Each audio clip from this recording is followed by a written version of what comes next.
Hello dear friends, welcome to all of you in this video. With this video, we are going to start a series on Murias. This series of videos will be based on the famous book written by Warrior Elvin, the magnum opus, the Murias and the Ghotul.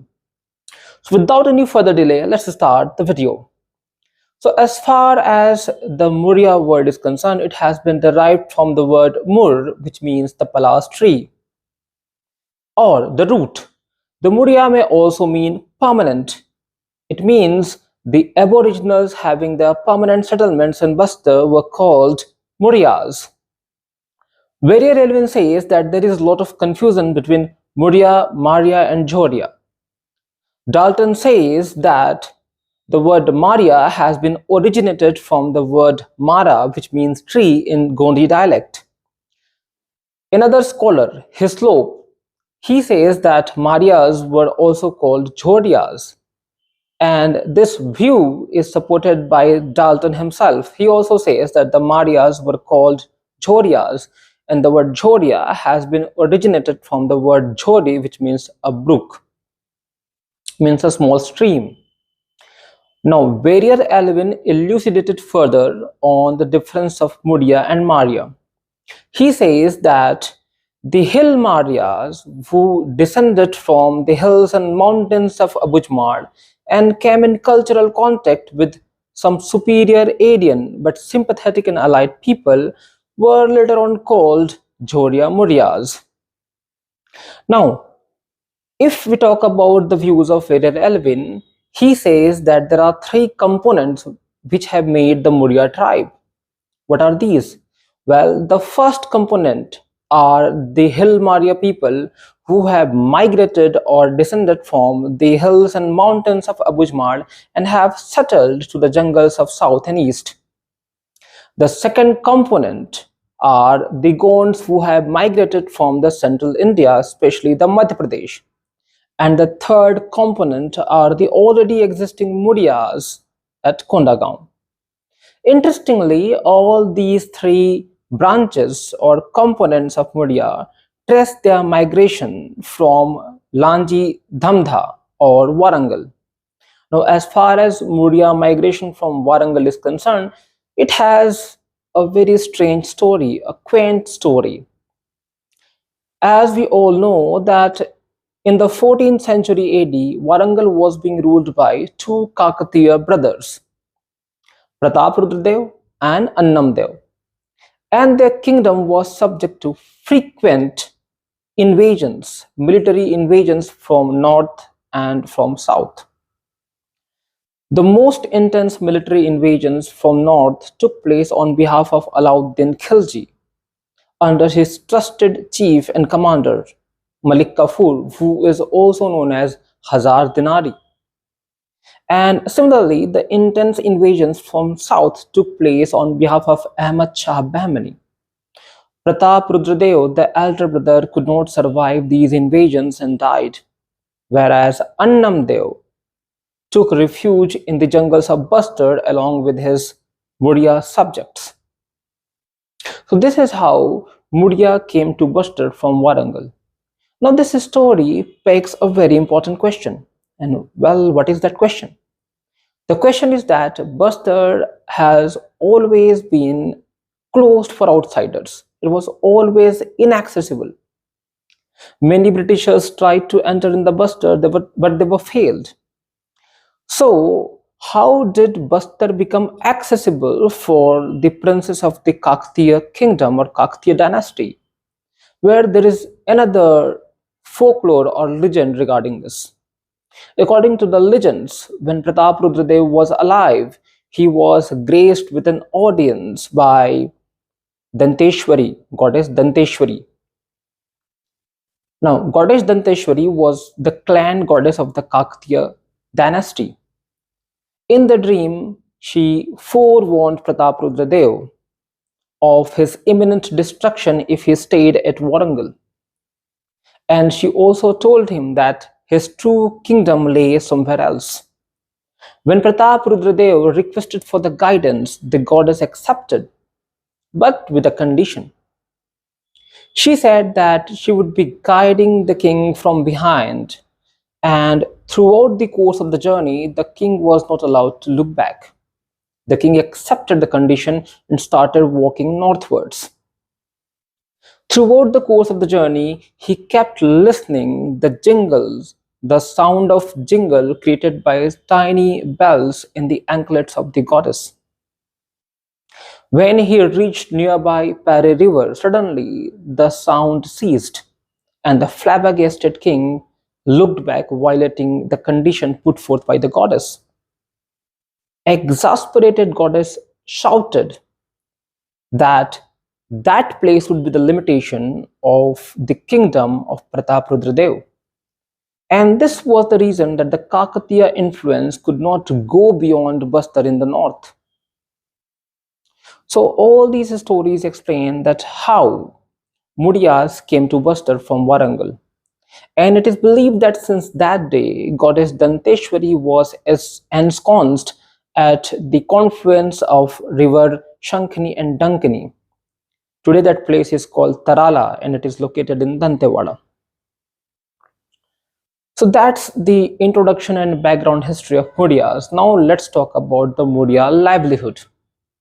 Well, as far as Muria livelihood is concerned, it includes Muria cultivation, hunting, fishing, food gathering, and bamboo craft. Let's talk about the Muria cultivation. Well, the Muria cultivation is called the axe cultivation or slash and burn cultivation. Now, what is the axe cultivation? Well, the axe cultivation is a kind of zoom or shifting cultivation.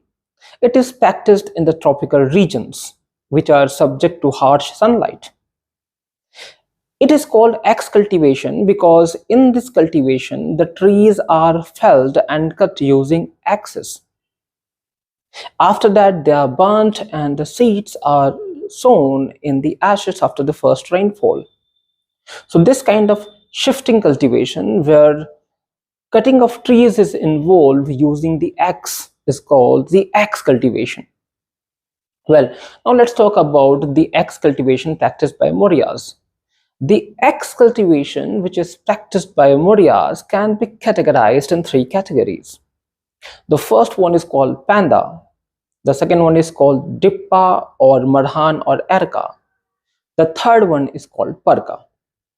Now let's talk about the Panda cultivation. Well, the Panda is cut on the steep slopes of hills. The trees which are cut are called fellings. The fellings are burnt and then the seeds are sown in the ashes after the first rainfall. Now, interestingly, in Panda, no plowing or digging of the earth is required or included. Hence, no plow or hoe is used, although a primitive digging stick is used for dibbling holes for beans and pulses. Penda is the most common form of axe cultivation practiced by most of the tribes. It is similar to Bewar practiced by the Baigas. After 2 or 3 years, the Panda plot is abandoned and a new clearing is made. So that's all about the Panda cultivation. It is a very primitive kind of axe cultivation practiced by Murias.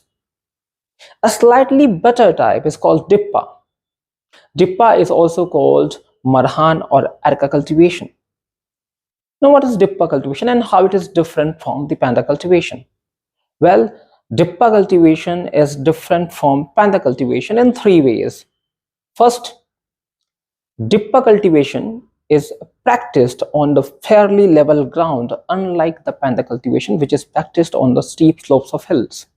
Second, in the Dippa cultivation, the ashes which are obtained after burning the fellings are evenly distributed over the entire field, and no one bothers to do this in Panda cultivation.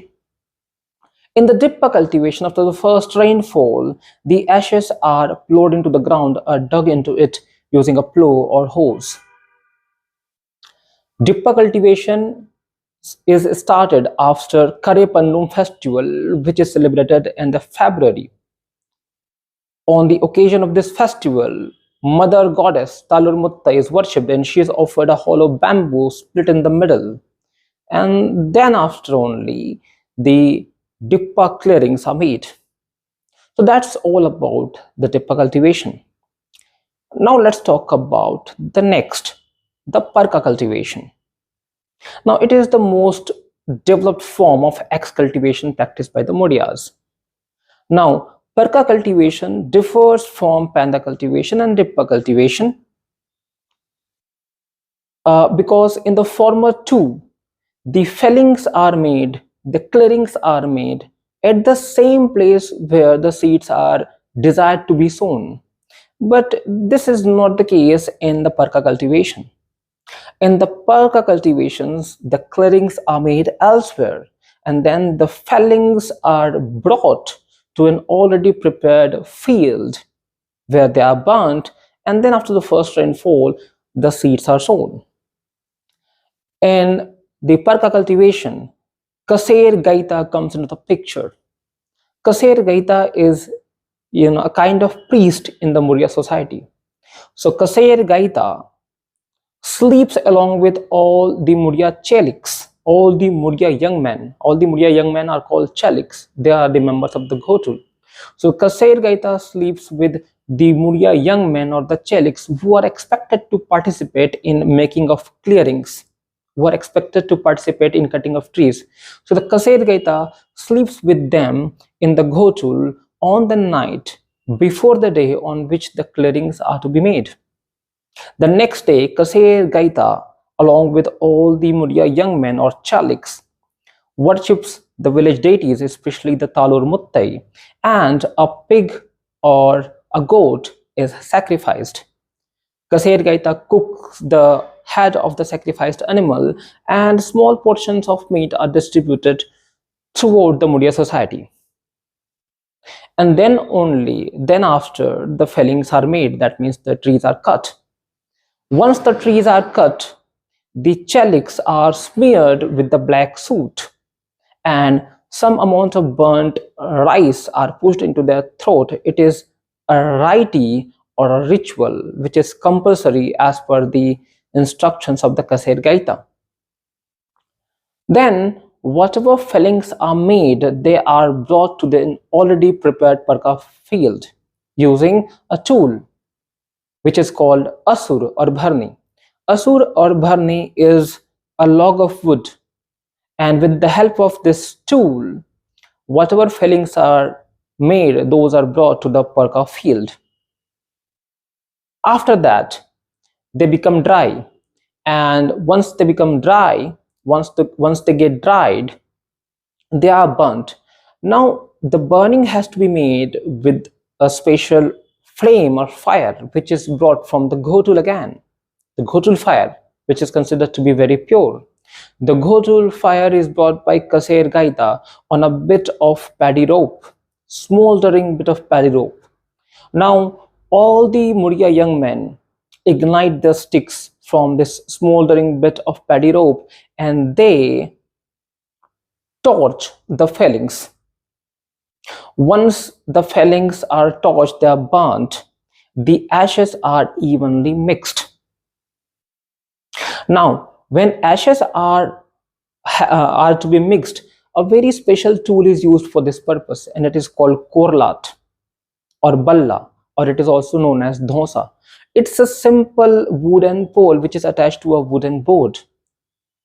While doing so, while spreading the ashes over the entire field, the Muria youth feel a lot of heat because of still a live fire in the ashes. So to avoid their feet from burning, they use sandals. If the sandals are made of wood, they are known as katwok. And if the sandals are made of sambar hide, they are known as harpunj. Once the field is prepared like this, they wait for the rainfall. And when the rainfall happens, the ashes are properly plowed and mixed with the soil. Then a festival of Vijja Pandam is celebrated. On this occasion, a ceremonial hunt is organized. And once the hunt is over, its success or failure foretells the success or failure of the crop. After the hunt, a feast is organized, and the blood of the killed animal is sprinkled upon or sprinkled over the seeds. Now, these seeds, which are sprinkled with the blood of the killed animal, are taken in leaf cups by the Muria families with them. Then comes the day of sowing the seeds. Now, before this day, on the preceding night, Kaser Gaita again sleeps along with the Chaliks and in the Ghotul. He does it to ensure that none of the Chaliks could approach their wives, because women, being the menstruating creatures, are considered to be dangerous. Menstruation, blood, and menstruating women are considered to be very dangerous in all the tribes, and especially in Muria tribe. They believe that menstrual blood and menstruating women bring ill fortune only. Well, after this ceremony of Vijjapandum, all the people go to the field and they sow the seeds. Once the field is prepared like this, the Muria come and they fence the field properly. After fencing the field, they also establish field houses there. Now, the field houses are of two types. If the field houses are like ordinary huts, they are called ketul. The purpose of building ketuls are to live over there nearby the field and tend to the crops. Another type of huts are called tondi or macha. Now, it is made on a raised platform which is underpinned by four wooden logs, and it is made to supervise the entire area and keep a vigil on the violent wild animals. Once the crop gets ready, it is harvested using, or it is cut using ordinary sickles. Now, the first sheaf, the first bundle of the grain, is tied to the tree overlooking the field. And again, with the help of Asur or Bharni, the rest of the grain are taken to the throwing platform. Now, the platform or the floor prepared for the thrashing or winnowing purpose is called kara. And this, at the center of the kara, a pole is erected, which is called Mergutta. Again, a sheaf is tied to Mergutta. And then only the thrashing and winnowing work is done by the Muria youth, either by using their feet or by using bullocks. Now, it's a very interesting fact to know that the Muria women do not participate in thrashing and winnowing purposes or works. It is considered to be taboo for them. So that's all about the Muria cultivation. So in this video, we have learned what is Penda, what is Dippa, Marham or Erka, and what is Perka. In most of the books which teach about Muria cultivation, they have wrongly mentioned Penda. Actually, it is Panda. For more details, you can refer to Murias and their Ghotul written by Warrior Alvin. If you liked this video, please do subscribe the channel and spread your love by sharing the video. Thank you.